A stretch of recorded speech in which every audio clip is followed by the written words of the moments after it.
Time up, time up sir, time up. Hello everyone, welcome to only IAS. Now आज के इस video में day 17 के GS के क्वेश्चन को हम डिस्कस करने वाले हैं। इनसे पहले के जो भी क्वेश्चंस हैं उनको आप यूट्यूब पे जाकर चेकआउट कर सकते हैं। साथ ही साथ जो भी क्वेश्चंस आपको प्रैक्टिस के लिए दिए गए हैं उनके मॉडल आंसर के पीडीएफ्स आपको ओनली आईएएस के ऑफिशियल टेलीग्राम चैनल पे मिल जाएंगे। आप उन्हें वहां जाकर हिंदी या फिर इंग्लिश किसी भी लैंग्वेज में डाउनलोड कर सकते हैं। ऑलराइट, सो आज के मेन क्वेश्चन को डिस्कस करने से पहले सबसे पहले हम आज का जो मेन टॉपिक है उसको देख लेते हैं। The topic says important geophysical phenomenas जैसे कि earthquakes, tsunami, volcanic activity, cyclones, right. तो इस पर्टिकुलर क्वेश्चन को ध्यान में रखते हुए there has been a question जिसको फ्रेम किया गया है। द क्वेश्चन जो है कॉन्टिनेंटल ड्रिफ्ट थ्योरी और प्लेट टेक्टोनिक्स के बीच में एक रिलेशन क्रिएट करने की कोशिश कर रहा है, राइट। सो बेसिकली ये दोनों थ्योरीज जो है वो इन सारी के सारे जियोफिजिकल फिनोमिनास जो है उनका रूट कॉज है, मतलब उनका रूट कॉज पता करने की कोशिश करता है, ठीक है। तो इसीलिए इस पर्टिकुलर टॉपिक के अंदर हम ये वाला क्वेश्चन डिस्कस करने वाले हैं। Now the question says discuss the flaws in continental drift theory and how plate tectonics is a better alternative. What role does plate tectonics theory play in understanding the Himalayan and Appalachian mountain ranges formation? Right, so ये question भी once again दो parts के बीच में divided है, जिसके अंदर पहला जो पार्ट है उसके अंदर दो डिफरेंट जो थ्योरीज हैं, continental drift theory end plate tectonic theory, दोनों के बीच में काइंड ऑफ रिलेशन क्रिएट करने की कोशिश कर रहा है, जहां पर हमें सबसे पहले कॉन्टिनेंटल ड्रिफ्ट थ्योरी के बारे में बताना होगा, उसके फ्लॉज के बारे में बताना होगा, एंड देन हमें बताना होगा कि आफ्टर ऑल क्यों जो प्लेट टेक्टोनिक थ्योरी है वो क्यों आया, राइट, और क्यों प्लेट टेक्टोनिक थ्योरी जो है एक बेटर ऑल्टरनेटिव है। तो पहले पार्ट के अंदर हम ये डिस्कस करेंगे, और जो सेकंड पार्ट होगा उसके अंदर हम बताएंगे कि after all plate tectonic theory को जैसे प्लेट कन्वर्जेंस के बारे में आप जानते हैं, प्लेट कन्वर्जेंस में continental continental convergence, continental oceanic जो कन्वर्जेंस होता है, ओशियनिक ओशियनिक कन्वर्जेंस जो होता है, इसके थ्रू किस तरीके से हिमालयन माउंटेन्स और अपैलेशियन माउंटेन्स जो है ये दोनों किस तरीके से फॉर्म होते हैं, ये हमें क्वेश्चन के सेकंड पार्ट में डिस्कस करना है, राइट। सो सबसे पहले जब आप अपने क्वेश्चन को स्टार्ट करेंगे तो इंट्रोडक्शन के अंदर सबसे पहले आप बता सकते हैं कि एग्जैक्टली कॉन्टिनेंटल ड्रिफ्ट थ्योरी क्या है, राइट। बिकॉज देखो ये क्वेश्चन जो है कॉन्टिनेंटल ड्रिफ्ट थ्योरी के फ्लॉज से स्टार्ट होता है। जो फर्स्ट पार्ट है क्वेश्चन का वो है flaws of the continental drift theory. तो फ्लॉज बताने से पहले यू हैव टू टेल कि एग्जैक्टली कॉन्टिनेंटल ड्रिफ्ट थ्योरी है क्या, राइट। तो देखो जब आप सीडीटी के बारे में बताओगे कॉन्टिनेंटल ड्रिफ्ट थ्योरी के बारे में, तो यू विल टेल कि एग्जैक्टली कौन वो स्कॉलर था जिसने इस चीज को प्रपोज किया था। तो उनका नाम था एल्फ्रेड वैगनर, एल्फ्रेड वैगनर, ठीक है। एल्फ्रेड वैगनर ने क्या हुआ था 1912 में ये पर्टिकुलर थ्योरी निकाली थी। सो कॉन्टिनेंटल ड्रिफ्ट थ्योरी को अगर आप ब्रेक करोगे, इसका मीनिंग समझोगे, तो इट सेज कि आफ्टर ऑल किस तरीके से जो कॉन्टिनेंट्स है वो किस तरीके से ड्रिफ्ट कर रही हैं। ड्रिफ्ट कर रही है मतलब कि देखो कॉन्टिनेंटल ड्रिफ्ट का अगर आप मतलब समझोगे सीधे शब्दों में, तो जो अगर अभी आप वर्ल्ड को देखोगे तो वर्ल्ड का जो पोजीशन अभी है कि नॉर्थ अमेरिका यहाँ पर है, साउथ अमेरिका यहाँ पर है, राइट। सिमिलरली यूरोप यहाँ पर है, एशिया यहाँ पर है, राइट, अफ्रीका यहाँ पर है, ऑस्ट्रेलिया यहाँ पर है। इस तरीके का जो पोजीशन है, ऐसा नहीं है कि हमारे पास्ट में भी जो जियोलॉजिकल पास्ट है हमारा, उस टाइम भी सेम तरीके का पोजीशन नहीं था, काइंड ऑफ, राइट। उस तरीके का पोजीशन सेम नहीं था। पहले जो कॉन्टिनेंट्स का जो काइंड ऑफ शेप था, जो जिस तरीके के कॉन्टिनेंट्स हुआ करते थे, वो टोटली डिफरेंट था। सो ये जो थ्योरी है, अल्फ्रेड वैगनर की थ्योरी है, वो एक्चुअली एक्सप्लेन करने की कोशिश करती है कि आफ्टर ऑल कॉन्टिनेंट्स का जो प्रेजेंट पोजीशन है वो किस तरीके से यहां तक पहुंचे हैं, और क्या ये अभी भी मूव कर रहे हैं और किस तरीके से मूव कर रहे हैं। तो इन मूवमेंट की रीजंस को समझने की कोशिश कर रहा है कॉन्टिनेंटल ड्रिफ्ट थ्योरी, ठीक है। इसी चीज को हम समझेंगे, और एक्चुअली इसी काम के लिए प्लेट टेक्टोनिक थ्योरी भी आएगा आगे जाकर, तो उसको हम इसके बाद डिस्कस करेंगे। तो सबसे पहले continental drift theory, Alfred Wegener ने इसको प्रपोज किया था 1912 के अंदर। एम क्या है? एम ये है कि दो चीजों के मूवमेंट के बारे में बताना चाह रहा है। पहला बोल रहा है कि ओशियंस जो है वो किस तरीके से मूव करते हैं, या फिर ओशियंस जो हमारे वर्ल्ड है, जो हमारा अर्थ है, उसमें ओशियंस किस तरीके से डिस्ट्रीब्यूटेड है। सिमिलरली ये भी बताता है कि कॉन्टिनेंट्स किस तरीके से डिस्ट्रीब्यूटेड है, यानी कि जो कॉन्टिनेंटल ड्रिफ्ट थ्योरी है वो कॉन्टिनेंट और ओशियंस दोनों के ही लोकेशंस के बारे में बात करता है। वो बात करता है कि ओशियंस और कॉन्टिनेंट्स की जो प्रेजेंट डे कंडीशन है, मतलब 1912 में जो कंडीशंस थी या फिर जो लोकेशन थी, वो इस तरीके के क्यों है, वो चीजें समझाने की कोशिश कर रहा था, राइट। अब देखो कॉन्टिनेंटल ड्रिफ्ट थ्योरी को बताने के लिए जो अल्फ्रेड वैगनर ने जो अपना कंसेप्ट यूज किया, उसमें एक बहुत ही इंपॉर्टेंट कंसेप्ट ये था कि जो अर्थ है वो हमेशा से ऐसी नहीं रही है। मतलब जो प्रेजेंट डे अर्थ है 1912 में जो अर्थ थी, वैसी अर्थ पहले से नहीं रही थी। पहले क्या था कि पहले जितना भी लैंड मास था ना, दैट वाज एक्चुअली सारे का सारा लैंड मास एक साथ हुआ करता था, ठीक है। तो मान लेते हैं कि ये पूरा वाटर है, just suppose this entire is water, ठीक है। ये मान लो ये हमारा अर्थ है, इसमें ये वाला पार्ट वाटर है, and this part is land, this part is land, ठीक है। तो ये जो पूरा का पूरा एक सिंगल लैंड हुआ करता था, एक सिंगल लैंड मास हुआ करता था, इसे मान सकते हो आप this was a super continent, super continent, right. Similarly आप ये मान सकते हो this was a kind of what, super ocean, super ocean मान सकते हैं। जो सुपर कॉन्टिनेंट था उसे पैंजिया कहा जाता था, पैंजिया, ठीक है। और जो ये सुपर ओशन था, जिसे मेगा ओशन भी कहते हैं, इसे पैंथलेशिया कहा जाता था, पैंथलेशिया। ठीक है। सो वंस अगेन समझिए, कॉन्टिनेंटल ड्रिफ्ट थ्योरी को समझाने से पहले अल्फ्रेड वेगनर ये बोलते हैं कि जो पहले हमारा अर्थ था कुछ इस तरीके से हुआ करता था कि जितना भी लैंड था वो एक जगह पर कॉन्सोलिडेटेड था और सारा का सारा वाटर जो था वो बाकी जगहों पर था। तो जो लैंड था, सिंगल जो एक लैंड मास था, उसे हम पैंजिया कहते हैं या फिर सिंपल वर्ड्स में सुपर कॉन्टिनेंट कहते हैं। और जितना भी ओशन बच गया उन सबको पैंथलेशिया कहते हैं या फिर सुपर ओशंस कहते हैं, राइट। सो ये था बेस, मतलब वो बेस था जिस बेस से एक्चुअली कॉन्टिनेंटल ड्रिफ्ट थ्योरी अभी ओरिजिनेट होगा। उसके बाद वेगनर ये बोलते हैं कि अराउंड 200 मिलियन ईयर्स के बाद, 200 मिलियन ईयर्स अगो, ठीक है, क्या होता है, जब यहाँ पर पर्मियम पीरियड चल रहा था, पर्मियम पीरियड चल रहा था, तो उस टाइम में क्या होता है, पैंजिया जो है ब्रेक होना स्टार्ट होगा। मतलब कि जो हमारा अर्थ है, ठीक है, अर्थ के अंदर जो ओशन था, अब ये क्या होगा, दो पार्ट में ब्रेक होना स्टार्ट हो जाएगा, ठीक है, दो पार्ट में। तो this is northern part and this is southern part, ठीक है। अब जो नॉर्दर्न पार्ट जो होगा उसे कहते हैं यहाँ पर Laurasia land, Laurasia land, and जो नीचे वाला पार्ट उसे कहते हैं गोंडवाना लैंड, ठीक है, गोंडवाना लैंड। तो इस तरीके से जो पैंजिया था, जो पहले एक सिंगल कॉन्टिनेंटल मास हुआ करता था, वो दो पार्ट में डिस्ट्रीब्यूट हो गया, पैंजिया 1 एंड पैंजिया 2, ठीक है। एक को बोलते हैं लॉरेशिया लैंड, एक को बोलते हैं गोंडवाना लैंड। इस तरीके से जब ये पार्ट डिवाइड हो गया तो देखिए यहां से एक्चुअली चीज स्टार्ट हुई, यहां से एक्चुअली जो कॉन्टिनेंट्स है वो मूव करने स्टार्ट होते हैं इन हर एक जो अलग अलग पार्ट्स हैं, धीरे धीरे जो और फ्रैक्चर्स होंगे इस पर्टिकुलर चीज में, और सबके अपने अलग अलग डायरेक्शंस वगैरह स्टार्ट हो जाते हैं। तो इस तरीके से उन्होंने बताया, जो मतलब अल्फ्रेड वेगनर थे, उन्होंने ये बताया कि जो हमारा जो प्रेजेंट डे लैंड मास है या फिर प्रेजेंट डे जो ओशंस है वो हमेशा से सिमिलर नहीं रहे। पहले एक सिंगल पैंजिया एंड पैंथलेशिया हुआ करता था, फिर धीरे धीरे दोनों चेंज होकर क्या होते हैं, इस तरीके के अलग अलग चेंजेस होने स्टार्ट हुए, यानी कि Gondwana land and Laurasia land वाला कंसेप्ट आता है। और उसके बाद फिर मूवमेंट के साथ साथ में हम जो प्रेजेंट डे पोजीशन है, जहां पर नॉर्थ अमेरिका यहाँ है, साउथ अमेरिका है, राइट, यूरोप एंड एशिया इस तरफ है, अफ्रीका, ऑस्ट्रेलिया कुछ इस तरीके से है। तो ये जो प्रेजेंट डे कंडीशन है ये लगातार मूवमेंट के कारण आई है, राइट। सो आई होप आप इतना समझ गए कि एग्जैक्टली किस तरीके से कॉन्टिनेंटल ड्रिफ्ट थ्योरी का स्टार्टिंग हुआ था, उसका बिगिनिंग कैसे हुआ था। अब देखो, अब जब आपने अपने आप बॉडी को एक्सप्लेन करना स्टार्ट करोगे तो सबसे पहले क्या है, क्वेश्चन का पहला डिमांड क्या है, question asks about the flaws in continental drift theory. तो हमें क्या करना है, डायरेक्टली क्वेश्चन की डिमांड को एड्रेस करना है। तो वी हैव टू टेल कि एग्जैक्टली कॉन्टिनेंटल ड्रिफ्ट थ्योरी में फ्लॉज क्या क्या है, राइट। तो देखिए, हम फ्लॉज के साथ साथ में ये भी चीज चेक करेंगे कि एग्जैक्टली अल्फ्रेड वेगनर ने क्या कहा था, मतलब किस तरीके से प्रूफ्स दिए थे उन्होंने अपने थ्योरी के, और उसी पर्टिकुलर प्रूफ्स के अंदर हम गलतियां निकालेंगे। तो देखो, जब अल्फ्रेड वेगनर अपना पॉइंट प्रूव कर रहे थे तो उनका देखो एक स्टेटमेंट, एक इंपॉर्टेंट स्टेटमेंट ये था, जैसे मान लो कि अगर ये, ठीक है, अगर ये नॉर्थ अमेरिका है and if this is south America, ठीक है, and this is Africa, this is Africa, तो जो अल्फ्रेड वेगनर थे उनका एक स्टेटमेंट ये था कि यहां पर जो बहुत सारे रॉक्स प्रेजेंट है वो सेम रॉक्स यहां पर भी प्रेजेंट है, राइट। सिमिलरली जो देखो एक मिनट, ठीक है, ये देखो, अगर इस तरीके का अगर हमारा वर्ल्ड है तो कहते हैं, अल्फ्रेड वेगनर कहते हैं कि बहुत सारे रॉक्स जो यहाँ प्रेजेंट है इस पर्टिकुलर पार्ट में, सेम रॉक्स इस सारे पार्ट्स में प्रेजेंट है, राइट। तो जब आप ये बात करते हैं, जब अल्फ्रेड वेगनर ये कहते हैं कि सेम टाइप के रॉक्स प्रेजेंट है, मतलब सेम रॉक्स प्रेजेंट है, ठीक है, अक्रॉस द ओशन, मतलब ओशन के होने के बावजूद यहां पर सेम टाइप के रॉक्स प्रेजेंट है दोनों तरफ, तो इसलिए अल्फ्रेड वेगनर बोलते हैं कि जरूर कभी ना कभी पास्ट में ये दोनों ही जो पार्ट्स है ये आपस में डेफिनेटली कनेक्टेड होंगे, आपस में एक दूसरे के साथ होंगे, और बाद में वो दोनों एक दूसरे से ड्रिफ्ट हो गए होंगे, मतलब ड्रिफ्ट यानी कि कॉन्टिनेंट्स ड्रिफ्ट हुए होंगे, तभी दोनों आजकल मतलब दूर दूर है, लेकिन दोनों के रॉक टाइप्स जो है वो बिल्कुल सिमिलर है। तो यहाँ पर जो क्रिटिक्स ये बोलते हैं कि ये बात सही है कि यहाँ पर जो रॉक्स है वो यहाँ प्रेजेंट है, but similar kind of rocks यहाँ भी प्रेजेंट है, बहुत सारे सिमिलर रॉक्स यहाँ प्रेजेंट है, बहुत सारे सिमिलर रॉक्स यहाँ ही प्रेजेंट है, राइट। तो क्या हम ये कह सकते हैं कि इस पर्टिकुलर पार्ट से ये वाला पार्ट भी कहीं ना कहीं मिला हुआ था, ये पार्ट भी मिला हुआ था? तो नहीं, ये पॉसिबल नहीं है। इसलिए जो क्रिटिक्स है वो ये बोलते हैं कि रॉक्स की सिमिलैरिटी जो है वो एकमात्र ऐसा प्रूफ नहीं दे सकती कि ये दो चीजें कहीं ना कहीं मिली हुई होंगी, बिकॉज बहुत जगह पर सिमिलर रॉक्स मिले हैं जो हो सकता है कि शायद साथ में कभी मिले हुए नहीं थे, राइट। तो जो rocks of the same age वाला कंसेप्ट जो है वो अल्फ्रेड वेगनर ने जो पहले प्रूफ करने की कोशिश की थी उसको क्रिटिक्स ने गलत साबित कर दिया, पहली चीज तो, ठीक है।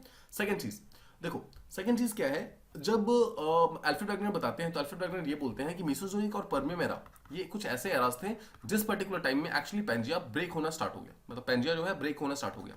बट जब उनसे बाकी स्कॉलर्स ने पूछा कि आफ्टर ऑल पर्मियम पीरियड में ही क्यों और मेसोजोइक पीरियड में ही क्यों, मतलब इन्हीं दोनों पीरियड में पैंजिया ब्रेक क्यों हो रहा था, तो उसका उनके पास कोई आंसर नहीं था। मतलब ही डिड नॉट नो कि आफ्टर ऑल जो ब्रेक स्टार्ट हुआ है पैंजिया का वो इसी टाइम में पर्मियम पीरियड और जो मेसोजोइक पीरियड है इसी टाइम में क्यों स्टार्ट हुआ है। इस चीज को भी एक्सप्लेन नहीं कर पाए, तो इसलिए जो बाकी साइंटिस्ट थे वो लोग काइंड ऑफ सेटिस्फाई नहीं हो पाए इस पर्टिकुलर थ्योरी से।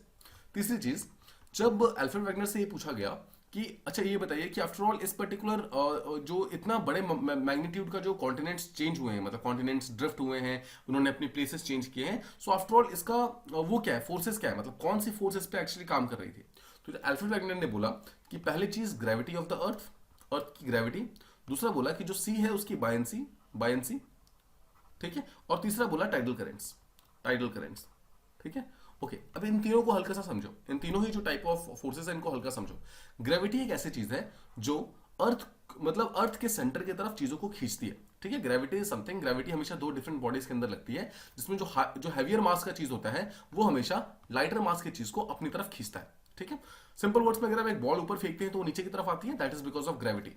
अब सोचिए, ग्रेविटी इतना लोअर फोर्स है, इतना मतलब वीक फोर्स है कि क्या ग्रेविटी इतनी ज्यादा मूवमेंट कॉज कर सकता है कि एक पर्टिकुलर कॉन्टिनेंट को ड्रिफ्ट कराना स्टार्ट कर दे, या फिर एक पर्टिकुलर कॉन्टिनेंट की मूवमेंट को स्टार्ट कर दे, राइट। इतना बड़ा मूवमेंट ग्रेविटी एक्चुअली कॉज नहीं कर सकता। सेकंड जो कॉज बताया अल्फ्रेड वैगनर ने, दैट वाज बायंसी। तो बायंसी समझो, बायंसी इज समथिंग, मान लो कि there is a, just suppose a bucket of water, ठीक है, there is a bucket of water. Now इस बकेट ऑफ वाटर में जब आप एक रबर की बॉल डालेंगे और आप इसको नीचे की तरफ पुश करने की कोशिश करेंगे, सो वो नीचे की तरफ पुश नहीं होगा, रादर वो हमेशा सरफेस के ऊपर फ्लोट करता रहेगा। What is the reason? Because एक अपवर्ड फोर्स जो है वो हमेशा वाटर ऊपर की तरफ लगाता है, that particular force is called as buoyancy, ठीक है। नाउ वंस अगेन ध्यान से सोचिए, क्या ये पर्टिकुलर फोर्स, बायंस फोर्स जो है, बायंट फोर्स जो है, क्या एक पर्टिकुलर कॉन्टिनेंट को एक जगह से मूव कर सेकंड जगह पर लेके जाने के लिए वो कर सकती है, मतलब फोर्स कर सकती है? नहीं कर सकती, राइट। सो बायंसी जो है वो इतनी स्ट्रांग फोर्स नहीं है कि वो किसी भी एक पर्टिकुलर लैंड मास को मूव कराने में हेल्प कर सके, ये भी चीज पॉसिबल नहीं है, राइट। फिर जब थर्ड जो उन्होंने फोर्स बताया अल्फ्रेड वैगनर ने, दैट वाज टाइडल करंट्स।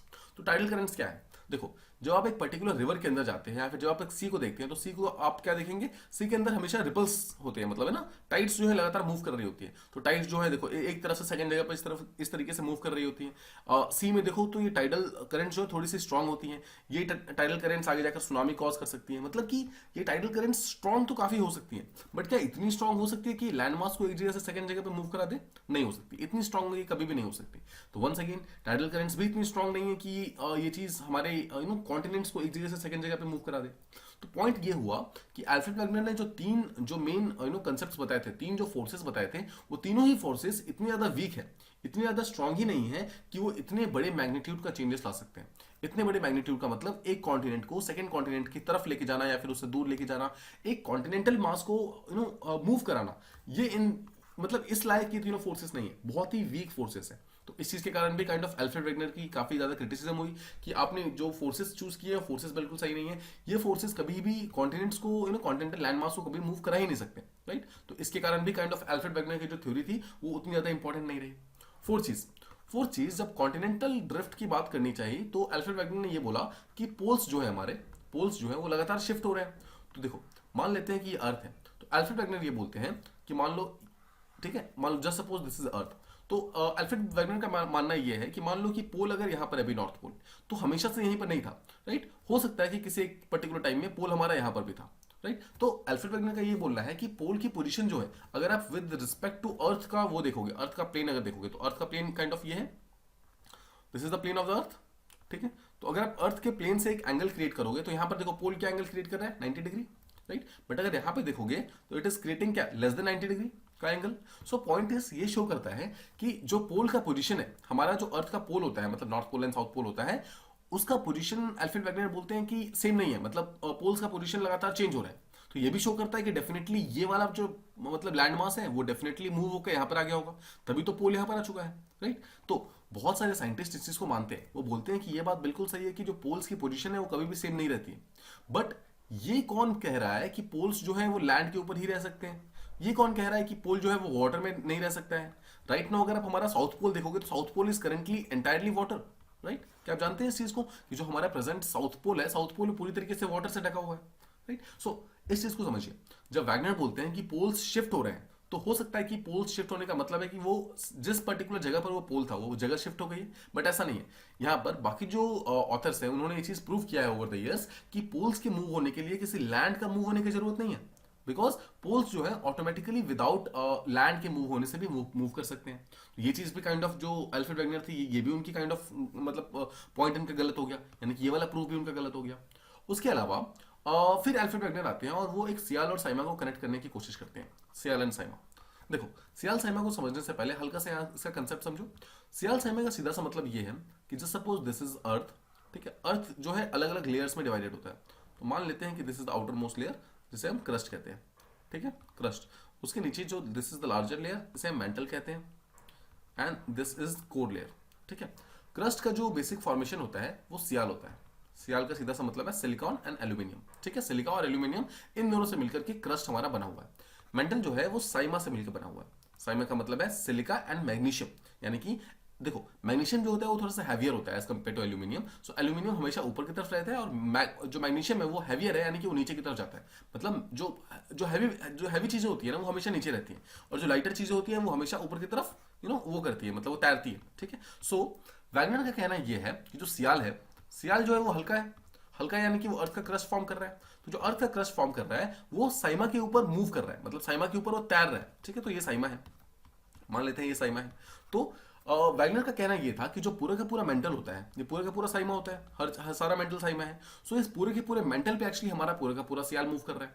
तो ये भी एक रीजन है कि जो हमारा कॉन्टिनेंट्स है वो ड्रिफ्ट कर रहे हैं, राइट। तो ये भी वैगनर कहते हैं कि सियाल जो है वो साइमा के ऊपर ड्रिफ्ट कर रहा है, मतलब सियाल जो है वो साइमा के ऊपर फ्लोट कर रहा है। लेकिन ओवर द इयर्स जब प्लेट टेक्टोनिक थ्योरी आएगा 1967 के अंदर, तो एक चीज जो प्रूव होती है कि एंटायर सियाल एंटायर साइमा के ऊपर मूव नहीं करता है कभी भी। रादर इस तरीके का, देखो इस तरीके का हमारा जो अर्थ का क्रस्ट है वो नहीं होता है। अर्थ का क्रस्ट कुछ इस तरीके से होता है कि if this is the crust, ठीक है, तो देखो दिस इज लिथोस्फीयर। तो अगर जहां से जो मेंटल स्टार्ट होता है ना, मेंटल एक्चुअली डिफरेंट पार्ट्स का होता है, ठीक है। तो देखो अगर हम मान ले कि दिस इज द क्रस्ट, यानी कि आउटर क्रस्ट, अगर हम आउटर क्रस्ट मान ले, आउटर क्रस्ट, तो आउटर क्रस्ट से जस्ट अगर ये हम आउटर क्रस्ट मान ले, आई होप आप समझ पा रहे हैं, right. This is outer crust, तो उसके जस्ट जो नीचे लेयर होता है, दिस लेयर जो मेंटल वाला लेयर है, वो डायरेक्टली मेंटल यहाँ पर स्टार्ट नहीं हो जाता है। रादर ये जो पर्टिकुलर पार्ट आप देख रहे हो, upper part of the mantle, this is called as asthenosphere, asthenosphere, ठीक है। और फिर उसके बाद जाकर यहां से मेंटल स्टार्ट होता है, मतलब this is the outer mental, this is the inner mental, this is inner mental, ठीक है। यहां पर एक्चुअली मेंटल स्टार्ट होता है हमारा, बट मेंटल से ऊपर जो आउटर मोस्ट लेयर होता है that is called as asthenosphere. Asthenosphere क्या है? एस्थेनोस्फेयर मैग्मा का चैम्बर है, मैग्मा का चैम्बर है। इसका मतलब है कि ये एक बेसिकली सेमी फ्लूइड लेयर है, सेमी फ्लूइड लेयर है। इसका मतलब है kind of jelly like layer है, मतलब ठीक है। सो एस्थेनोस्फेयर का मतलब है एक जेली लाइक लेयर है। तो सिंपल शब्दों में समझो कि लेटर ऑन जब प्लेट टेक्टोनिक थ्योरी आएगा 1967 में, तो ये बोलता है कि जो हमारा सियाल है, मतलब जो हमारा आउटर क्रस्ट है, वो मूव तो कर रहा है, बिल्कुल सही है कि वो मूव कर रहा है, बट वो जो मूव कर रहा है वो एंटायर साइमा पे मूव नहीं कर रहा है। रादर वो सिर्फ एक पार्ट ऑफ द मेंटल, यानी कि जो अपर पार्ट ऑफ द मेंटल, यानी कि जो एस्थेनोस्फेयर है, सिर्फ उसके ऊपर मूव कर रहा है, सिर्फ उसके ऊपर मूव करता है। और रादर जब मूव भी करता है तो पूरा का पूरा एक सिंगल यूनिट की तरह मूव नहीं करता है। रादर ये चीज जो छोटे छोटे पार्ट्स में टूटी हुई है, उसे हम प्लेट्स कहते हैं। जो बड़ी पार्ट्स है उसे हम लार्जर प्लेट्स कहते हैं, मतलब मेजर प्लेट्स कहते हैं, और जो छोटे पार्ट्स हैं उसे हम माइनर प्लेट्स कहते हैं, राइट। तो इस तरीके से क्या होता है, इस तरीके से जो प्लेट टेक्टोनिक थ्योरी आगे आती है, वो इस पर्टिकुलर बात को भी काइंड ऑफ गलत प्रूफ कर देती है वैगनर के। जो वैगनर कहते थे कि सियाल साइमा के ऊपर फ्लोट कर रहे हैं, तो जो ऑथर्स हैं, जो स्कॉलर्स हैं, वो ये बोलते हैं कि नहीं, सियाल साइमा के ऊपर मूव नहीं कर रहा है, रादर सियाल जो है वो एस्थेनोस्फेयर के ऊपर मूव कर रहा है, राइट। सो आई होप आप ये पर्टिकुलर पार्ट भी समझ गए। अब देखो, इसके अलावा अगर आप वैगनर की बात करोगे तो वैगनर ने और क्या क्या फ्लॉज है, वैगनर का मतलब कॉन्टिनेंटल ड्रिफ्ट थ्योरी जो हम बात कर रहे हैं उसमें और क्या क्या फ्लॉज है। तो आप ये बता सकते हो कि जो वैगनर अपनी कॉन्टिनेंटल ड्रिफ्ट थ्योरी देते हैं, तो उसका नाम देखो, कॉन्टिनेंटल ड्रिफ्ट, मतलब ही हिमसेल्फ इज सेइंग कि ये कॉन्टिनेंट्स के ड्रिफ्ट होने की बेसिकली कहानी है। यानी कि वो अपने थ्योरीज में कॉन्टिनेंटल ड्रिफ्ट समझाते हैं, मतलब कॉन्टिनेंट्स का ड्रिफ्ट समझाते हैं, यानी कि सिंपल वर्ड्स में लैंड मास का ड्रिफ्ट समझाते हैं, मतलब कि मूवमेंट समझाते हैं, ठीक है। ड्रिफ्ट मतलब मूवमेंट। अब देखो, लैंड मास के साथ साथ में वो ओशंस का मूवमेंट तो समझाते हैं, बट ओशन का फॉर्मेशन नहीं समझाते। आफ्टर ऑल ओशन कैसे फॉर्म हो रहे हैं, साथ ही साथ वो ये भी नहीं बताते कि ओशंस के अंदर जो इतने सारे आइलैंड आर्क्स बने हुए हैं, इतने सारे माउंटेन रिजेस बने हुए हैं, आफ्टर ऑल ये सब चीजें कैसे बन गई, राइट। ये सब चीजें बिल्कुल भी फॉर्म मतलब शो नहीं कर पाते। सिंपल वर्ड्स में अगर हम देखें तो कॉन्टिनेंटल ड्रिफ्ट थ्योरी जो है वो न्यू लैंड मास इन ओशंस इसको एक्सप्लेन नहीं कर पाती, ठीक है। फिर से देखो, आइलैंड आर्क्स, माउंटेन रिजेस, जितने भी बेसिकली ऐसे स्ट्रक्चर्स हैं, जितने भी ऐसे जियोलॉजिकल स्ट्रक्चर्स होते हैं जो कि हमारे ओशंस के अंदर फॉर्म होते हैं, उन सबको continental drift theory basically explain नहीं कर पाता है। आई होप आपको ये चीज समझ आ गई कि एग्जैक्टली कॉन्टिनेंटल ड्रिफ्ट थ्योरी क्या है, और एग्जैक्टली कॉन्टिनेंटल ड्रिफ्ट थ्योरी के जितने भी प्रूफ्स हैं उनमें वो सारे के सारे प्रूफ्स किस तरीके से गलत साबित हो गए। तो इनडायरेक्टली हमने ये शो किया कि एग्जैक्टली कॉन्टिनेंटल ड्रिफ्ट थ्योरी में फ्लॉज क्या क्या थे, गलतियां क्या क्या थी और क्या क्या चीजें और बेटर हो सकती थी। अब जब आप फ्लॉज बता रहे हो तो क्या हम ये बोल सकते हैं कि जो अल्फ्रेड वेगनर थे, जो उन्होंने अपनी थ्योरी दी कॉन्टिनेंटल ड्रिफ्ट थ्योरी, उसमें जितने भी उन्होंने अजम्पशंस लिए, मतलब जो जितने भी उन्होंने प्रूफ करने की कोशिश की, वो प्रूफ सबके सब काइंड ऑफ अज्यूम कर रहे थे कि शायद ऐसा होगा, राइट। जब उन्होंने फोर्सेस बताया तो उन्होंने बोला शायद ग्रेविटी कर रही होगी, शायद बायंसी कर रहा होगा। तो बट क्या गारंटी है? देखो साइंस जो है ना, साइंस अजम्पशंस पे नहीं चलता, साइंस जो है वो प्रूफ पे चलता है, और ज्योग्राफी जो है वो साइंस है, राइट। ज्योग्राफी में जो आप स्पेशली जियोलॉजी पढ़ते हैं, तो geology is a science, geology is not a part of arts, geology is not a part of humanities, geology is a science, it is a physical science जिसके through हम अपने अर्थ के डिफरेंट स्ट्रक्चर्स को समझने की कोशिश कर रहे हैं। तो इस साइंस को प्रूव करने के लिए आप अज्यूम नहीं कर सकते, राइट। अज्यूम करके आप विदाउट प्रूफ आगे नहीं बढ़ सकते। वैगनर की सबसे बड़ी गलती ये थी कि उन्होंने अपने सारे के सारे प्रूफ्स एक्चुअली अज्यूम किए थे। उन्होंने सोचा था कि शायद ऐसा हो रहा होगा, राइट। जब वो पोल्स शिफ्टिंग की बात करते हैं तो बोलते हैं शायद पोल्स के साथ साथ में कॉन्टिनेंट भी मूव कर रहे होंगे, इसलिए कॉन्टिनेंट ड्रिफ्ट कर रहे हैं, राइट। बट ऐसा नहीं था।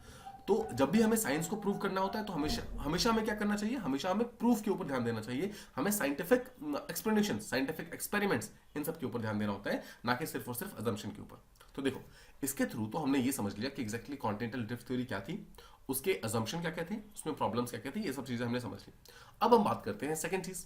अब देखो, जब कॉन्टिनेंटल ड्रिफ्ट थ्योरी समझा दोगे तो उसके बाद हमें प्लेट टेक्टोनिक थ्योरी के बारे में बताना है, पीटी के बारे में, ठीक है। अब देखिए, जब आप प्लेट टेक्टोनिक थ्योरी के बारे में बताएंगे तो हम समझते हैं सबसे पहले चीज तो प्लेट टेक्टोनिक थ्योरी जो है उसको 1967 में लाया गया था बाय टू स्कॉलर्स। पहले का नाम था मैकेंजी एंड सेकंड का नाम था पार्कर, ठीक है, मैकेंजी और पार्कर। अब देखिए, मैकेंजी और पार्कर ने साथ में मिलकर इस पर्टिकुलर थ्योरी को स्टार्ट किया, प्लेट टेक्टोनिक थ्योरी का स्टार्ट किया, जिसके तहत उन्होंने क्या बोला? उन्होंने बोला कि देखो, अर्थ का जो लैंडमास है, अर्थ का जो लैंड, मान लेते हैं कि अगर ये एक सिंगल लैंडमास है भी, अगर पेंजिया पहले था भी, तो इन दोनों स्कॉलर्स का ये कहना है कि पेंजिया एक था, तो ये बात बिल्कुल सही है, वैगनर ने ये बात बिल्कुल सही कही कि एक पर्टिकुलर ऐसा टाइम था जिस टाइम सारे के सारे हमारे लैंडमास एक साथ हुआ करते थे, उसको पेंजिया मान लिया, ठीक है। बट इन दोनों का कहना ये है, मैकेंजी और पार्कर का बोलना ये है कि ये लैंडमास था तो, बट ये लैंडमास क्या था? अंदर से क्रैक्ड था, मतलब इसके बहुत सारे डिफरेंट डिफरेंट पार्ट्स हुआ करते थे, ठीक है, मतलब छोटे छोटे पार्ट्स, कुछ बड़े पार्ट्स, इस तरीके से अलग अलग पार्ट्स हुआ करते थे। अब जब ये लैंडमास का मूवमेंट स्टार्ट होता है, ये मूवमेंट, देखो मूवमेंट का जो रीजन है उसको हम थोड़ी देर में समझेंगे, बट फिलहाल प्लेट टेक्टोनिक को समझते हैं। तो प्लेट टेक्टोनिक में देखो, टेक्टोनिक का मतलब क्या है? टेक्टोनिक प्लेट्स, प्लेट्स, इसका मतलब है जो अर्थ है हमारा डिफरेंट प्लेट्स में डिवाइडेड है। अब जब प्लेट्स में डिवाइडेड है तो जब ये मूव करता है तो ये पूरा as a single unit move नहीं करता है, ये पूरा as a single unit move नहीं करता है, रादर ये एज अ प्लेट्स मूव करते हैं। मतलब ये प्लेट मूव करता है, फिर ये प्लेट मूव करता है, फिर ये प्लेट मूव करता है, फिर ये प्लेट मूव करता है। पॉइंट इज, जब भी एक पर्टिकुलर प्लेट के ऊपर कोई भी मूवमेंट का फोर्स आएगा, किसी भी तरीके से अगर वो मूव कर रहा है, राइट, तो इसका कोई भी जो इफेक्ट है, कोई भी जो प्रभाव है, वो लास्ट वाले पे नहीं पड़ेगा। ऑब्वियसली देखो, इसके सराउंडिंग में तो डेफिनेटली इफेक्ट पड़ेगा, बट जो लास्ट वाला है इसके ऊपर कोई इफेक्ट नहीं पड़ेगा। बट वैगनर क्या बोल रहे थे स्टार्टिंग में? वैगनर के अकॉर्डिंग अगर ये वाला पार्ट मूव कर रहा है तो उसके साथ में ये भी मूव करना चाहिए, मतलब सबका सब सेम डायरेक्शन में जाना चाहिए, या तो सब एक ही डायरेक्शन में जाएंगे, सबका सब अपोजिट डायरेक्शन में जाएंगे। सो ये भी वैगनर की कहीं ना कहीं बहुत बड़ी गलती थी, राइट। इस तरीके से जो मैकेंजी एंड पार्कर थे वो ये शो करने की सबसे पहले कोशिश करते हैं कि जितना भी लैंडमास है वो सारा एक सिंगल यूनिट नहीं है, रादर वो स्मॉलर एंड लार्जर पार्ट्स में डिवाइडेड है, जिसे हम प्लेट्स कहते हैं, ठीक है। अब देखो, जब आप प्लेट समझ गए तो अब ये समझिए, अब हम देखते हैं कि मैकेंजी पार्कर ने प्लेट टेक्टोनिक्स के through exactly force of the movement क्या बताया। तो आपको याद होगा, वैगनर ने पहले फोर्स क्या बताया था कि किसके कारण मूव कर रहे हैं? ग्रेविटी, बायंसी एंड जो हमारा थर्ड टॉपिक था टाइडल करंट्स, राइट। तो इन तीनों के कारण वो बोलते हैं कि जो कॉन्टिनेंट्स हैं वो मूव कर रहे हैं। बट जब मैकेंजी एंड पार्कर से पूछा जाता है कि आफ्टर ऑल जो प्लेट्स हैं, अगर चलो ठीक है मान लिया कि प्लेट्स हैं, बट प्लेट्स मूव कैसे कर रही हैं, तो प्लेट्स को मूवमेंट के लिए, जैसा मैंने अभी थोड़ी देर पहले आपको एक्सप्लेन किया, उन्होंने बताया कि क्रस्ट के जस्ट नीचे मेंटल का जो सबसे ऊपर वाला पार्ट है, that is called as asthenosphere, ठीक है, एस्थेनोस्फीयर। अब देखो, एस्थेनोस्फीयर जो है, जैसा हमने बोला, एक डक्टाइल लेयर है। डक्टाइल मतलब कि सिंपल वर्ड्स में सेमी फ्लूइड लेयर है, ठीक है, सेमी फ्लूइड लेयर है, जो क्या है, इसके अंदर मूवमेंट्स होती रहती है। इसके अंदर ना जो फ्लूइड है, जो मैग्मा है, वो मूव करता रहता है। मूव क्यों करता है? Because of temperature differences, because of pressure differences, right, because of density differences, ये सब रीजन, ठीक है। सो टेम्परेचर, प्रेशर, डेंसिटी, इनके अलग अलग तरीके के डिफरेंसेस के कारण जो अंदर का मैग्मा है वो मूव करता रहता है। अब हमने ये भी देखा, जो ये प्लेट्स है सारे का सारा एक सिंगल यूनिट नहीं है। तो मान लेते हैं कि यहां से यहां तक लेकर एक सिंगल प्लेट है, फिर यहां से यहां तक लेकर एक सिंगल सेकंड प्लेट है, और यहां से यहां तक लेकर थर्ड प्लेट है, राइट। तो अब देखो, ये मूव कुछ इस तरीके से करेगा कि जब जब ये नीचे का जो लेयर है, जिस तरफ वो जाएगा उस तरफ ही इस पर्टिकुलर प्लेट की डायरेक्शन डिसाइड होगी।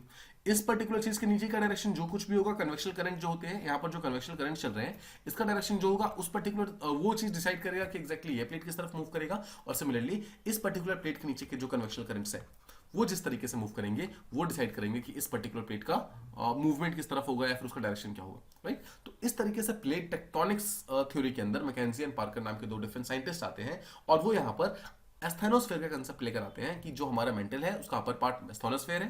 एस्थेनोस्फेयर जो सेमी फ्लूइड है, यानी कि वो मूव करता रहता है, लगातार चेंज मतलब फ्लो होता रहता है, और इसके फ्लो होने के कारण जो ऊपर का पार्ट है वो भी लगातार फ्लो होता रहता है।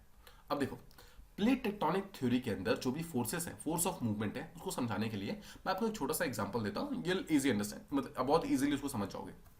अब देखिए, मान लेते हैं कि there is a tub of water, ठीक है, मान लेते हैं कि there is a tub of water, ठीक है, आपने काफी बड़ा टब लिया है, उसके अंदर पानी भर लिया आपने।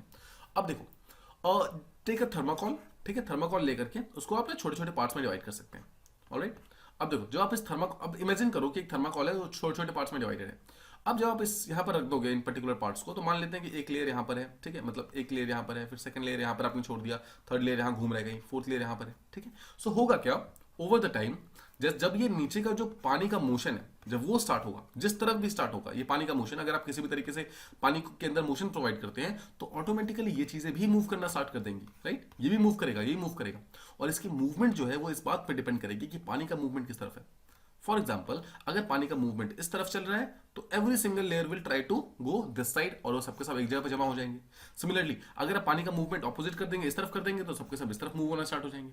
सिमिलरली अगर आप कुछ इस तरीके से करेंगे कि पानी में कुछ मूवमेंट इस तरफ होंगे, पानी में कुछ मूवमेंट उस तरफ होंगे, तो काइंड ऑफ आपका जो थर्मोकॉल्स है वो भी अलग अलग डायरेक्शन में मूव करेगा, राइट। सो आई होप आप ये चीज प्रॉपर्ली समझ पा रहे हैं कि आफ्टर ऑल किस तरीके से मैकेंजी एंड पार्कर ने जो कॉन्टिनेंट्स का मूवमेंट है उसको एक्सप्लेन किया। एक्सप्लेन करने के लिए उसने एस्थेनोस्फेयर का कंसेप्ट लेकर आया, एस्थेनोस्फेयर के ऊपर क्रस्ट का लेकर आया, और ये चीज उन्होंने बोली कि क्रस्ट का जो डेंसिटी होता है बहुत ही लो होता है, ठीक है, क्रस्ट की डेंसिटी कम होने के कारण वो इजीली फ्लोट करता है एस्थेनोस्फेयर के ऊपर, जैसा हमने यहाँ पर थर्माकोल के एग्जांपल में देखा। आई होप आपको ये पर्टिकुलर जो एग्जांपल है वो समझ आ गया, because this is a very very छोटा सा बट बहुत ही शॉर्ट एंड क्रिस्प एग्जांपल है, जिससे कि इजीली प्लेट टेक्टोनिक का जो मूवमेंट है वो इजीली समझ आ जाता है, ठीक है। ऑलराइट, अब देखो, हमने प्लेट टेक्टोनिक थ्योरी तो समझ लिया, अब हम थोड़ा सा समझते हैं कि एग्जैक्टली इसके एडवांटेज क्या है। आफ्टर ऑल क्या प्रॉब्लम्स जो कि वैगनर की थ्योरी में हम लोग पा रहे थे, वो सारी की सारी प्रॉब्लम्स किस तरीके से फिनिश हो गई जब हम प्लेट टेक्टोनिक थ्योरी के अंदर आए। पहली चीज, तो जब वैगनर आते हैं तो वैगनर सिर्फ और सिर्फ कॉन्टिनेंट के मूवमेंट के बारे में बात करते हैं, वो ओशन के मूवमेंट के बारे में बात नहीं करते हैं, ठीक है, ना ही वो ओशन के अंदर जो अलग अलग फीचर्स हैं उसके बारे में बताते हैं। But plate tectonic theory continents plus oceans दोनों के मूवमेंट के बारे में बात करता है। देखो समझो इस चीज को, जब हमने बात की कि ये एक पर्टिकुलर हमारा सी, जस्ट सपोज ये हमारा सी फ्लोर है, ठीक है, ये हमारा सी फ्लोर है और उसके ऊपर हमारे अलग अलग प्लेट्स हैं, ठीक है। देखो मान लो कि पहला प्लेट है, ये दूसरा प्लेट है, तीसरा प्लेट है, तो ये किसने बोला कि प्लेट सिर्फ और सिर्फ कॉन्टिनेंटल हो सकते हैं, ओशनिक प्लेट्स भी तो हो सकते हैं ना, राइट। मतलब ये एक लैंडफॉर्म है, इस लैंड के ऊपर पानी भी तो हो सकता है, तो हो सकता है कि एक ये टाइप का ओशनिक प्लेट हो, राइट, जैसे पैसिफिक प्लेट है, अटलांटिक प्लेट है, इंडियन ओशन का प्लेट है, राइट। तो ये सब प्लेट्स जो है ओशनिक प्लेट्स हैं। अब देखो, अगर इस पर्टिकुलर प्लेट के नीचे का जो मतलब वो है मैग्मा है, यानी सिंपल वर्ड्स में कन्वेक्शनल करंट्स है, वो जिस भी डायरेक्शन में मूव करेगा उसी डायरेक्शन में ये जो ऊपर के ओशन है वो भी मूव करेंगे, राइट। सो क्या आप समझ पा रहे हैं, यहाँ पर प्लेट्स का जो टेक्टोनिक थ्योरी था उसके थ्रू मैकेंजी एंड पार्कर ने सिर्फ और सिर्फ कॉन्टिनेंट्स ही नहीं, रादर ओशंस का जो मूवमेंट था उसको भी एक्सप्लेन कर दिया, राइट। साथ ही साथ उन्होंने ये भी बता दिया कि जब ये पर्टिकुलर जो प्लेट्स हैं, राइट, देखो अगर मान लेते हैं कि इसके नीचे का जो एस्थेनोस्फेयर है, इसके नीचे का जो कन्वेक्शनल करंट है वो इस तरफ मूव कर रहा है, ठीक है, और मान लो कि यहाँ का जो करंट है, मान लो कि इसके नीचे का जो करंट है वो इस तरफ मूव कर रहा है, ठीक है। तो अब क्या होगा, अब देखो ये इस तरफ मूव कर रहा है, इस तरफ मूव कर रहा है, तो सिंपल शब्दों में समझे कि ये प्लेट इस तरफ मूव करेगा, ये प्लेट इस तरफ मूव करेगा, राइट। अगर ये प्लेट इधर उधर मतलब एक दूसरे के ऑपोजिट मूव कर रहे हैं तो क्या बीच में एक वॉइड क्रिएट होगा, वॉइड क्रिएट होगा तो मैग्मा यहाँ से निकलेगा, मैग्मा यहाँ से निकलेगा तो एक यहाँ पर मैग्मा जाएगा, राइट। मैग्मा जाएगा तो with time and pressure and temperature कम होने के कारण ये चीज कूल हो जाएगा, कूल हो जाएगा तो यहाँ पे एक नया लैंडफॉर्म बन जाएगा, और इसके थ्रू उन्होंने माउंटेन रिजेस का जो कंसेप्ट था उसको भी एक्सप्लेन कर दिया, राइट। तो प्लेट टेक्टोनिक्स थ्योरी ने सिर्फ एक प्रॉब्लम सॉल्व नहीं की, उन्होंने सिर्फ कॉन्टिनेंटल लैंडफॉर्म के मूवमेंट के बारे में नहीं बताया, रादर उन्होंने ओशनिक लैंडफॉर्म के मूवमेंट के बारे में बताया। उन्होंने ओशंस के अंदर जो अलग अलग चीजें फॉर्म हो रही है, माउंटेन रिजेस फॉर्म हो रहे हैं, ट्रेंचेस फॉर्म हो रहे हैं, वो क्यों फॉर्म हो रहे हैं उसका उन्होंने एक्सप्लेन किया। कॉन्टिनेंटल जो कन्वर्जेंस था, कॉन्टिनेंटल ओशनिक जो कन्वर्जेंस था, ये सब चीजें भी उन्होंने kind of plate tectonic theory के थ्रू एक्सप्लेन कर दी, ठीक है, पहली चीज तो। अब देखो सेकंड चीज, अगर आप देखो प्लेट टेक्टोनिक थ्योरी का जो उन्होंने वैगनर की थ्योरी से डिफरेंट किया कि फोर्सेस क्या रखी उन्होंने। तो जैसा हमने देखा कि वैगनर की जो फोर्सेस थी वो ग्रेविटी, बायंसी, ठीक है, टाइडल करंट, ये सब थी जो कि स्ट्रॉन्ग इनफ नहीं था। तो यहाँ पर जो मैकेंजी एंड पार्कर जिस फोर्स के साथ आते हैं वो फोर्स का नाम है convectional current. Convectional current, right. तो यानी कि यहाँ पर फोर्स की तरह क्या काम कर रहा है, कन्वेक्शनल करंट ही फोर्स की तरह काम कर रहा है। मतलब जिस तरफ ये करंट्स मूव कर रहे हैं उसी तरफ वो पर्टिकुलर जो प्लेट है वो मूव कर रहे हैं। तो यानी कि प्लेट की मूवमेंट का जो फोर्स है वो उन्होंने यहाँ पर बताया कि कॉन्टिनेंटल करंट्स है and this is strong enough, यानी कि वो इतना स्ट्रॉन्ग है कि वो ऑब्वियसली इन चीजों को मूव करा पा रहा है, यानी कि ये चीज भी एक्सेप्टेबल हो गई। थर्ड चीज, जब पूछा गया इनसे मैकेंजी एंड पार्कर से कि आपके पास क्या एविडेंसेस है, एग्जैक्टली क्या एविडेंस है कि इसी तरीके से अलग अलग पार्ट में प्लेट्स टूटे हुए हैं और प्लेट जो है स्थानोस्फीयर के ऊपर मूव कर रहे हैं। तो इन्होंने बहुत सारे एक्चुअली एविडेंसेस दिए।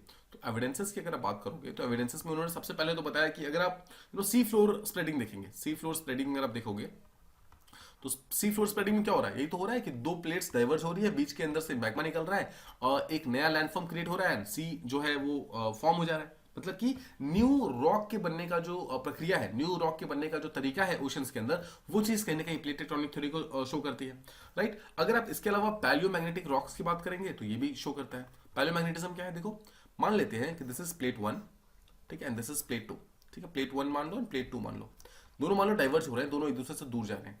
मान लेते हैं कि अंदर से मैग्मा निकलता है, ठीक है, मैग्मा निकलता है और पहला जो लेयर है मैग्मा का वो यहाँ पर आ जाता है, ठीक है, यहाँ पर मतलब, ठीक है, इस तरफ मान ले, इस तरफ काफी दूर तक ऐसा ही है, ठीक है। मान ले कि यहाँ पर पूरे में मैग्मा आ जाता है, ठीक है।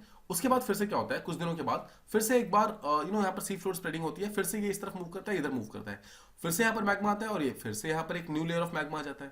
तो जो न्यू लेयर ऑफ मैग्मा है वो क्या करेगा, पुराने लेयर ऑफ मैग्मा को पुश करना स्टार्ट करेगा अंदर की तरफ, ठीक है। तो ये जो रेड वाला है वो आगे पुश हो जाएगा और ग्रीन वाला सामने आ जाएगा, ठीक है। मान लेते हैं कि फिर से एक बार डाइवर्जेंस आती है और फिर से यहाँ पर आता है, तो यहाँ पर क्या होगा, फिर से जो नया लेयर है वो बिल्कुल, देखो जो नया लेयर ऑफ मैग्मा है वो कहाँ पर आएगा, जहां पर सोर्स है वहीं पर आएगा ना, सबसे पास में आएगा। जब ये पास आएगा तो क्या होगा, फिर से पुश करेगा आगे की तरफ, यानी कि ये और आगे की तरफ आएंगे। सो ओवर द टाइम होगा क्या होगा, ये मान लो कि पहला लेयर ये आया, ठीक है, जस्ट सपोज कि पहला लेयर जो मैग्मा का आया था वो ये आया, ठीक है। फिर सेकंड लेयर जो आया था वो ये आया मान लो, ठीक है। फिर थर्ड लेयर जो आया वो ये आया फॉर एग्जांपल, ठीक है। फिर फोर्थ लेयर आया वो इस तरीके से आ रहा है। तो ये एक्चुअली क्या होता है, मान लेते हैं कि ये सोर्स है जहां से मैग्मा निकल रहा है, ठीक है, और सेम इस तरफ भी होगा। तो देखो होता क्या है कि जब भी अंदर से मैग्मा निकलते हैं तो हर एक, देखो मैग्मा क्या है, मैग्मा एक्चुअली अर्थ के अंदर की चीजें ही तो है जो कि हीटेड अप हो चुकी है, राइट। तो अर्थ के अंदर क्या है, अर्थ के अंदर अलग अलग तरीके के मिनरल्स ही तो प्रेजेंट है। सो अर्थ के अंदर जो मिनरल्स हैं उसके अंदर बहुत सारे मेटल्स होते हैं, ठीक है। मेटल्स के अंदर मेटालिक प्रॉपर्टीज होती हैं, राइट। और मेटालिक प्रॉपर्टीज के अंदर एक प्रॉपर्टी होता है उसे कहते हैं मैग्नेटिक प्रॉपर्टीज। हर एक मेटल के अंदर कुछ मैग्नेटिक प्रॉपर्टीज होती हैं और जिस भी टाइम में वो पर्टिकुलर रॉक, मतलब जिस पर्टिकुलर टाइम में ये पर्टिकुलर मैग्मा अर्थ से बाहर निकला था, उस समय का अर्थ का जो भी ज्योग्राफिकल नॉर्थ और जो भी ज्योग्राफिकल साउथ होगा उस पर्टिकुलर डायरेक्शन में इस पर्टिकुलर सारे के सारे मिनरल्स ने अपने आप को डायरेक्शन, मतलब वो कर लिया है, अपने आप को अलाइन कर लिया है। मतलब कि मान लेते हैं कि ये 100 साल पहले निकला, ठीक है। तो 100 साल पहले जिस भी तरीके का geographical north and geographical south हमारा हुआ करता था उस पर्टिकुलर डायरेक्शन में ये अपने आप को अलाइन कर लेंगे, राइट। मान लेते हैं कि कुछ समय के बाद जो डायरेक्शन है ज्योग्राफिकल नॉर्थ एंड साउथ का वो चेंज होकर यहां तक आ गया, बिकॉज ये तो हम जानते हैं कि लगातार चेंज होते रहते हैं, राइट। मान लो ये ज्योग्राफिकल नॉर्थ है, अब ये ज्योग्राफिकल साउथ है। इस टाइम अगर ये दूसरा लेयर निकलेगा तो इस टाइम का जो भी मैग्नेटिक प्रॉपर्टीज होगी वो अपने आप अंदर ये स्टोर कर लेगा। सिमिलरली इस टाइम का कुछ और मैग्नेटिक प्रॉपर्टीज होंगी, इस तरीके की कुछ और मैग्नेटिक प्रॉपर्टीज होंगी। तो ये शो करता है, पैलियोमैग्नेटिज्म ये शो करता है कि जो सी फ्लोर है, जब सी फ्लोर स्प्रेड होता है, मतलब जो सी के अंदर से जो लावा निकलता है, मैग्मा निकलता है, वो ये शो करता है कि अलग अलग समय पर निकला हुआ लावा अलग अलग तरीके के मैग्नेटिक प्रॉपर्टीज को अपने अंदर दबा कर बैठा हुआ है। अपने उसके पास एविडेंसेस है कि कितनी बार वो मैग्मा निकला हुआ है, कितनी बार वो न्यू टाइप के रॉक्स क्रिएट हुए हैं। ये भी शो कर रहा है कि सी फ्लोर स्प्रेड हो रहा है। सी फ्लोर स्प्रेड हो रहा है मतलब दो प्लेट्स एक दूसरे से दूर जा रही हैं, और दो प्लेट अगर दूर जा रही है इसका मतलब है जो प्लेट टेक्टोनिक है वो बिल्कुल सही है, राइट। तो इस तरीके से भी जो मैकेंजी एंड पार्कर है बहुत सारे अलग अलग एविडेंसेस देते हैं। फिर अर्थक्वेक्स, वोल्केनोज, ये सब। अच्छा देखो अर्थक्वेक कहां पर होते हैं, अर्थक्वेक वहीं पर होते हैं, मेजॉरिटी अर्थक्वेक्स वहीं पर होते हैं जहां पर दो प्लेट्स होते हैं, दो प्लेट का जो कन्वर्जेंस होता है या फिर डाइवर्जेंस होता है, यहीं पे अर्थक्वेक्स होते हैं। सिमिलरली वोल्केनोज कहां होता है, जहां पर दो प्लेट्स या तो कन्वर्ज हो रही हो तो वहां पर एक वोल्केनिक लैंडफॉर्म क्रिएट हो सकता है, या फिर डाइवर्ज हो रही हो तो वहां पर बेसाल्टिक लावा यहां पर फैल सकता है, राइट। तो वंस अगेन अर्थक्वेक, वोल्केनो, ये जितनी भी चीजें हैं ये सब कहीं ना कहीं प्लेट टेक्टोनिक थ्योरी को वो कर रही है, मतलब प्रूव कर रही है कि हाँ ये चीज बिल्कुल सही है, राइट। इसके अलावा अगर आप देखिए तो जितने भी क्वेश्चन स्कॉलर्स के द्वारा पूछे गए थे उन सारे के सारे फीचर्स के, उन सारे के सारे क्वेश्चंस का मैकेंजियन पार्कर ने सक्सेसफुली और बहुत अच्छे तरीके से आंसर दिया। मतलब हर चीज को उन्होंने प्रूव कर दिया, और हर चीज को प्रूव करने के कारण एक्चुअली प्लेट टेक्टोनिक्स थ्योरी जो है अभी के टाइम में सबसे ज्यादा वाइडली एक्सेप्टेड थ्योरी में से एक है, सबसे ज्यादा एक्सेप्टेड थ्योरीज में से एक है, और इसलिए काफी ज्यादा इंपॉर्टेंट थ्योरी होती है जब भी हम अपने अर्थ के सरफेस को या फिर अर्थ के अंडर सरफेस को समझना चाहते हैं। राइट, सो आई होप आप ये चीज समझ गए। यानी कि क्वेश्चन का जो हमारा पहला पार्ट था जिसमें हमने कॉन्टिनेंटल ड्रिफ्ट थ्योरी और प्लेट टेक्टोनिक थ्योरी ये दोनों के बारे में बात की। कॉन्टिनेंटल ड्रिफ्ट थ्योरी के फ्लॉज के बारे में पूछा गया था तो हमने वो भी बात की, और प्लेट टेक्टोनिक थ्योरी के एडवांटेजेस भी हमने बता दिए। राइट, अब देखिए, अब हम मूव करते हैं क्वेश्चन के सेकंड पार्ट के ऊपर। क्वेश्चन का सेकंड पार्ट क्या बोलता है? बोलता है कि हिमालयन माउंटेन्स और एप्लेशियन माउंटेन ये किस तरीके से फॉर्म हुई है, हमें वो बताना है। तो देखिए, हिमालयन और एप्लेशियन माउंटेन्स का जो फॉर्मेशन है उसको भी आप प्लेट टेक्टोनिक थ्योरी से डायरेक्टली कनेक्ट कर सकते हैं। प्लेट टेक्टोनिक थ्योरी जो है वो ये बोलते हैं कि जब भी दो प्लेट्स होते हैं, दो प्लेट्स है मान लीजिए, ठीक है, प्लेट 1 एंड प्लेट 2, ठीक है, ये दोनों प्लेट्स जो हैं ये आपस में तीन तरीके से रिएक्ट कर सकते हैं। मतलब आपस में तीन तरीके से वो लोग मिल सकते हैं या फिर कंबाइन कर सकते हैं। पहले को बोलते हैं कन्वर्जेंस। कन्वर्जेंस का मतलब होता है जब एक प्लेट सेकंड प्लेट के कन्वर्ज करता है, मतलब पास आता है। ठीक है, जब पास आता है तो क्या होगा, देखो इसका क्या होगा, मान लेते हैं कि दोनों ही प्लेट जस्ट सपोज कॉन्टिनेंट है, तो क्या होगा, कॉन्टिनेंटल प्लेट के कारण देखो टकराने के कारण क्या होगा, प्लेट 1 जो है वो प्लेट 2 से टकराएगा, और यहां पर बहुत जोर से काइंड ऑफ एक बहुत खतरनाक अर्थक्वेक आएगा, और यहां पर जो भी लैंड मासेस है वो एक दूसरे के ऊपर हल्का हल्का फोल्ड अप हो जाएंगे। ठीक है, तो यहां पर छोटे छोटे माउंटेन्स का फॉर्मेशन हो जाएगा। फर्स्ट चीज, या तो कन्वर्जेंस होगा या फिर डाइवर्जेंस होगा। डाइवर्जेंस का मतलब क्या होता है, देखो डाइवर्जेंस का सीधा सा मतलब है कि एक पर्टिकुलर प्लेट जो है वो सेकंड प्लेट से दूर जा रहा है, दूर जाएगा तो क्या होगा, अंदर से मैग्मा निकलेगा, यहाँ पे नया लैंडफॉर्म बनेगा। राइट, ये चीज हो गया। और जो तीसरा होता है उसे कहते हैं ट्रांसफॉर्म बाउंड्री।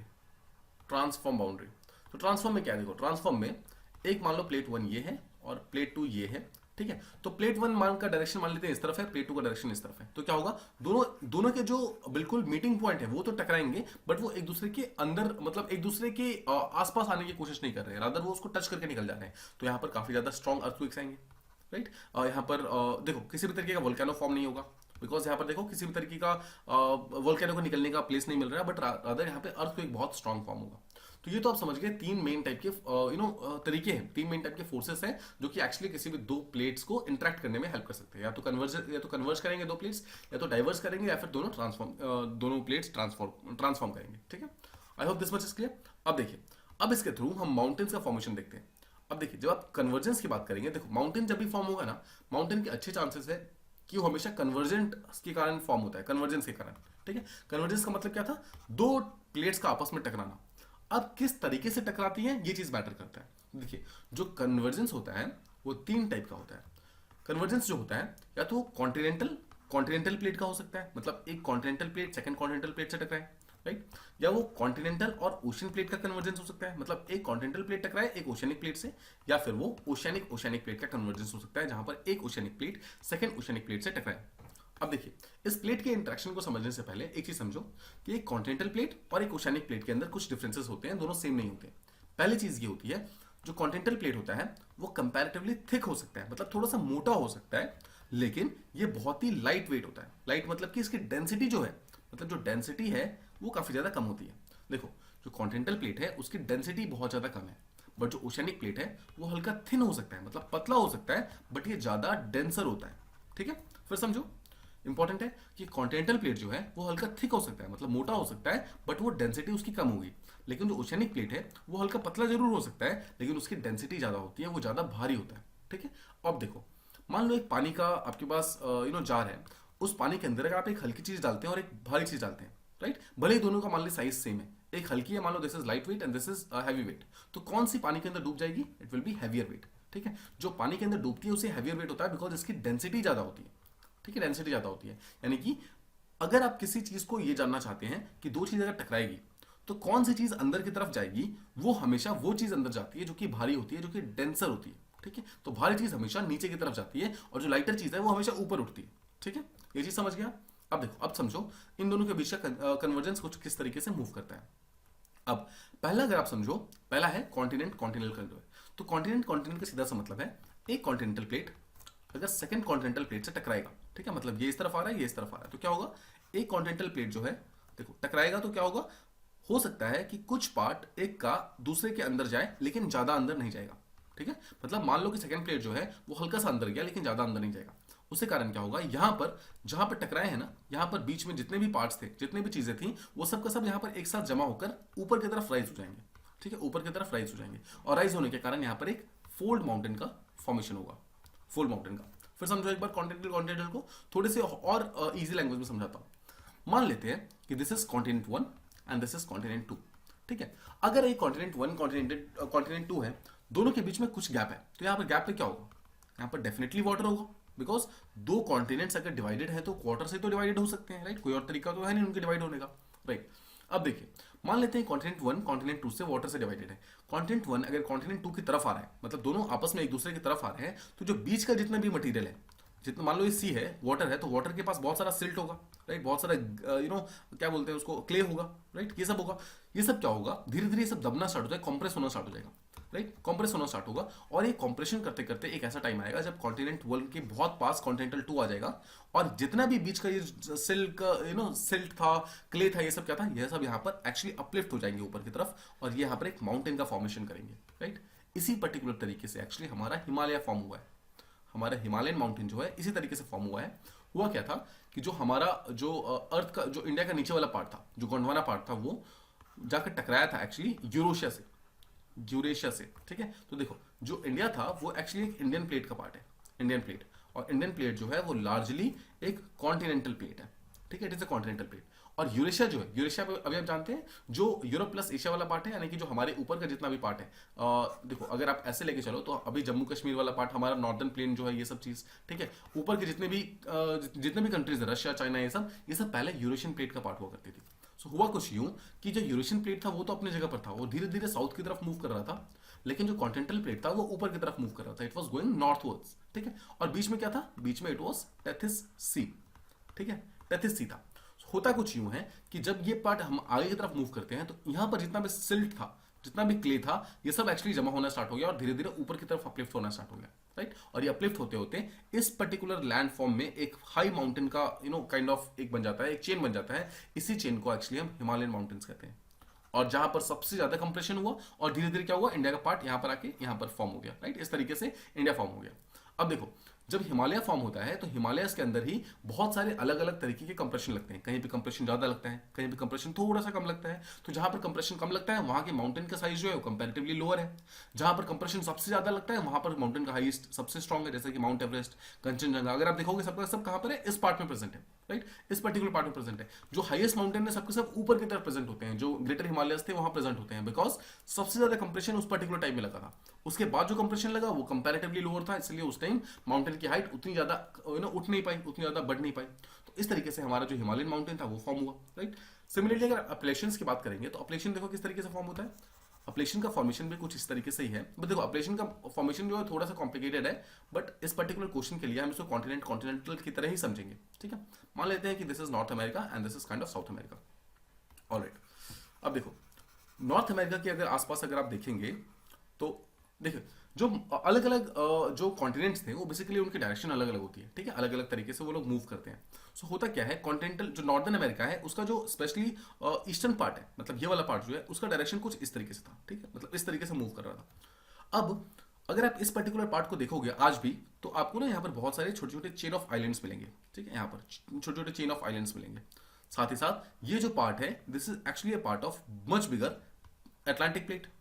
ठीक है, अटलांटिक प्लेट भी है यहाँ पर। सो होता क्या है, अटलांटिक प्लेट का डायरेक्शन एक्चुअली इस तरफ था। ठीक है, ऑल्दो जो प्लेट मार्जिन है वो यहाँ पर है, अटलांटिक का जो प्लेट मार्जिन है वो काफी दूर है, लेकिन जो छोटे छोटे आइलैंड्स है, छोटे छोटे आइलैंड्स हैं, और बहुत सारे छोटे छोटे प्लेट्स यहाँ प्रेजेंट है। यहाँ पर देखो, यहाँ पर ना एक्चुअली जो मेजर प्लेट्स हैं वो भले ही दूर हो, बट छोटे छोटे माइनर प्लेट्स जो हैं वो यहाँ पर एक्चुअली काफी सारे प्रेजेंट है। इन सब के प्रेजेंस के कारण क्या होता है, इन सब के प्रेजेंस के कारण देखो जस्ट सेकेंड, देखिए जब ये बहुत सारे छोटे छोटे आइलैंड्स वगैरह का जो फॉर्मेशन वगैरह स्टार्ट होता है, ठीक है, तो देखो यहाँ पर ओके, सो जो नॉर्थ अमेरिका के जो यहाँ पर प्लेट्स वगैरह हुआ करते थे, यहाँ पर क्या होता है, इसका डायरेक्शन कुछ इस तरीके से था, राइट। और यहाँ पर जो छोटे छोटे आइलैंड्स थे, छोटे छोटे आइलैंड्स वगैरह प्रेजेंट थे, ठीक है, मान लेते हैं कि आइलैंड्स वगैरह प्रेजेंट है बहुत सारे, इनका डायरेक्शन जो मूवमेंट का था अलॉन्ग विद अटलांटिक प्लेट, ये this is Atlantic plate also, और यहाँ पे छोटे छोटे प्लेट्स होते हैं, इन सबका डायरेक्शन इस तरीके से था। तो क्या होता है यहाँ पर ना, over the millions of years यहाँ पर काफी सारे यहाँ पर प्रेशर बनना स्टार्ट होता है, and there started emerging a new mountain range यहाँ पे, ठीक है, and this particular mountain range is called as Appalachian.